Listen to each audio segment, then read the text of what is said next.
in 12 hours on. What are your reflections, having had a bit more time to think about that? Look, very similar to last night. Like it was in many ways a perfect storm. We probably had 7 players who hadn't played a game of rugby in 4 weeks, and they needed this game. We wanted to go and, and our mindset was to go and really hard at it. Thought we looked rusty, and quite frankly, I thought South Africa were outstanding in terms of how they pressured us at the areas that they wanted to pressure us, and that coincided with a red card, and there goes the game. But it was still a game that we needed, and I think we'll make sure we use that really, really well in a fortnight's time. What are the next steps with Scott and his hearing, and how do you see that playing out? I'm not sure. We're waiting to see. At the end of the day, the facts are he got a yellow. The first yellow card was not for foul play. The second yellow card was a yellow card, so it wasn't a red card, and so we'll just have to see. And the judiciary, fortunately, don't judge things on the reaction of people on the opposition. They judge it on the facts. Can you just clarify the second yellow? Did it get referred to the TMO to look at to potentially upgrade or not? Well, it's a really good question because we didn't get any feedback on that. But the answer is that we don't think it was upgraded. But was it looked at? Well, I'm assuming it was. Yeah. Yep. What did you make of the refereeing in general? Oh, fine. It's what we expect. I thought they looked. When you have a set piece battle, there's always a lot of spotlight on the refereeing, isn't there? Because it's everyone's trying to squeeze each other, and so it's 2 tests in a row that we've been penalised early at scrum time.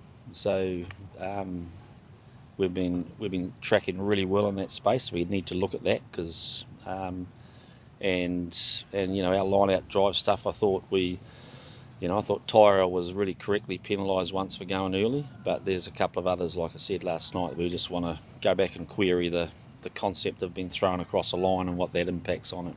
How's Tyrell? Tyrell's very sore. He's our worst injury. So he's got 30 stitches. Got stitched by a surgeon last night at different depths. So it's actually got into the muscle, and so his leg will be in a brace for 4 or 5 days as we give that chance to heal. So, long term he looks good, but it's put himself into the unlikely category, I thought, in a fortnight. And others? Others, actually not too bad. I think Ethan's knee, he felt his knee in that first half, but played on, and that sub was effectively at the time we expected to make it. And give me a clue. I'm not sure if there's other injuries. Pretty combative test, obviously. Yeah, there's obviously some sore people, but they're the main ones. Just on Scott, like at what stage do you kind of start thinking about potential contingencies if he does potentially face a suspension? We don't have to make any decisions. We can make decisions whenever we like, but we're not concerning the final squad of 33 as per the World Cup regulations, not till we get to Leon. Can Luke Jacobson play light? Might find out.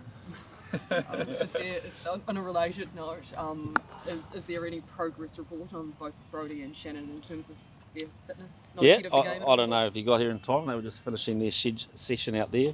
Both running pretty well. Again, probably slightly ahead of schedule, but again unlikely for France. Yeah. But going well. And you built a lot of confidence, momentum through the first 3 tests of the year, and then you mentioned these guys hadn't played for a while. Now you have another 2 weeks off. How difficult is it going to be to regain that confidence, momentum from the start of the year? Yeah, look, I think we're confident, and it didn't look like that, And I know we got a good spanking yesterday, so I'm not hiding from that fact. But if you go through Tyrell, Ethan, Scott Barrett, you go through the likes of Geordie, Rico, Bodie. They haven't played since the MCG, and there's not much we can do about that because that's the schedule. So we had to make a decision. Do we play them through and give them right through to Dunedin to that test and then maybe give them this one off, or do we have a whole group of our team that's not battle hardened and hasn't played? So yeah, you make those decisions, and we live or die on it. But we're not panicking about that result last night. It's we knew we were going to get challenged. It's not the result we wanted, but I still believe in the plan. I still believe we've got the group that needed to play played.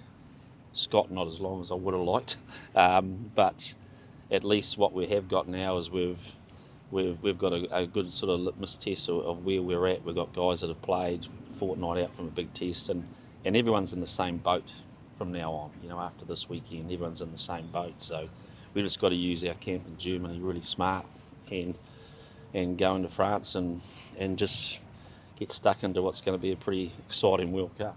Ozzy, what's your level of concern that when the team was put under physical pressure, the way that they were, that the discipline was the first thing that kind of kicked in like that? Yeah, look, it's probably the one thing that bugs us, and because I think we've been making big strides in that. I think that discipline covers a whole lot of things, doesn't it? Like it covers how you deal with a ref's decision you don't quite agree with, how you respond to that. I thought that some of the discipline issues early were over eager and probably trying too hard. So, we can get a bit more clinical on that. But the key discipline areas that you really got to look at is in that first 15 minutes we absorbed so much pressure. It's and then we had chance to break out, and we had. Scott went through and counter-rucked and didn't do it well and got yellow carded, so we go back in.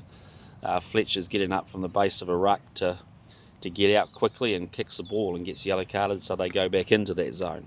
And, we have a good strike off a scrum, getting out of our exit zone and getting behind them. And Geordie has a false offload and they're under the bar. So that's also the discipline area. So it's not just obeying the laws, it's actually just how we execute, because if we'd been able to counter punch at that point, I think it might have been a different game. But big games, you have few big moments and you've got to get good at them. Just back on Tyrell, you said you're unlikely for France, but you're still hopeful that he'll be fit to take part in the World Cup. Oh yeah, I see no reason why we'd be changing Tyrell. Like it's like at the stage, there's no reason why we'd be changing the squad based on information we have right now. So we'll just and like I said, the judiciary process, we'll wait and see. We haven't actually had confirmation yet, and like I said, it really is a 2 yellow card setup rather than a yellow and a red at this stage. So we'll just play that by ear. Last night, Dane said Scott, is his own harshest critic, especially when it comes to this sort of stuff. How's he kind of holding up, I guess, in the wake of that last night? Oh, look, he's good. He's realistic, and and at the end of the day, we want the player. They always feel like they feel gutted because they want to give their best, and Scott's at the top of the tree when it comes to that. And we've seen his play this year, so I think he's fine. We just go back into process mode now, and try and take the emotion out of it, and because there was a lot happening in that first half, wasn't there? There seemed to be a bit of an onslaught between cumulative penalties and were they right, were they wrong. You had Tyrell's cut, which was very unique, stopping the game for a long time. You had Scott's yellow card, then Sam's yellow card, then a red card. So there was a lot happening, and there's a lot of emotion in the shed afterwards, but we just got to calm down and say, well, that's World Cups. And so really, if you're looking for a dress rehearsal, that's perfect. What did you see from Cam Roigard last night? Has given you food for thought ahead of that first tournament game? Really quick over 55, probably not quite as quick over 60, but we'll take the 55 happily. I liked him. I think he's been impressive the way he's trained, and we said we just really wanted to get him back on the park again. We were impressed with him at MCG and George's training, and I thought he'd come in really calm. And look, there was a lot of young players on the park in that second half, and it wasn't easy for them to get the cohesion that they wanted. But I thought he looked really calm, and and did what he does well. He did it well. And you mentioned you and the coaches confident in the plan. Is there an element of the players being psychologically rocked at all by that performance on the eve of the big tournament? Oh, that's our job as a team to deal with that, and it's it's actually okay to be psychologically down after a game like that, because you put so much into it. But when you look at the bigger picture about what we want to achieve out of that game, well, we got, to be fair, we got everything that we expected. We just didn't deal with it as well as we expected. So we just got to go back and fix that. But we got a lot of belief in what we've been doing, and we know that the first game of the World Cup's big, and it's going to be just like that last night, and we'll probably be attacked in the very similar ways. So, our view is that we'll take the sort of view that you should expect is, okay, well, what happened? How are we going to deal with that differently? And we're going to know that we're going to have to be at our best, particularly at that set piece area. France, Australia tomorrow. You're going to plug yourself up somewhere in Germany to catch that one? I've got Steve doing all the reconnaissance on that one. So. Good. Okay. Thanks, Steve. Thanks very much. Here we go.